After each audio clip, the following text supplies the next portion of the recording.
Kakembo yali awasa Nambasa, baali mu kkanisa.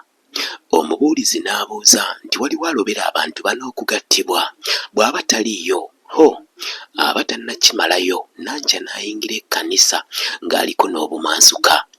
N'awoggana nti ssebo, oyo omusajja mufumbo era nze mukazi we baatugatta dda. Abantu beewuunya, abamu ne bawoggana nti ekisajja ekyo Kakembo kisiru nnyo, kigwagwa. Kisobola kitya okulekawo omukazi ono ne kijja ate kiwasa omulala?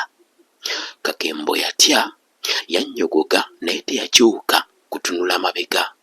Omubuulizi kyava abuuza Nankya nti tukakasiza ku ki nti ono bbaawo? Nankya kyava akwata mu nsawo n'aggyayo safutikeeti n'agamba nti eno y'ebbaluwa yaffe ey'obufumbo. Omugole omukazi Nambasa ye bambi yagwawo ekigo n'azirika, era abawala ne batandika okumuwujja. Kakembo yakyuka alaba omukazi amwonoonera omukolo.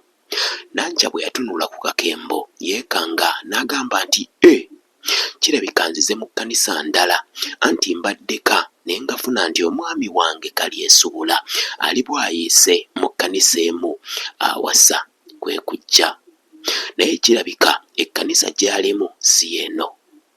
Kakembo yeewuunya, kyava agamba omubuulizi nti mbadde mmanyi ekikazi kitusanze, twanguwe kuba nakyo kinaatera okujja.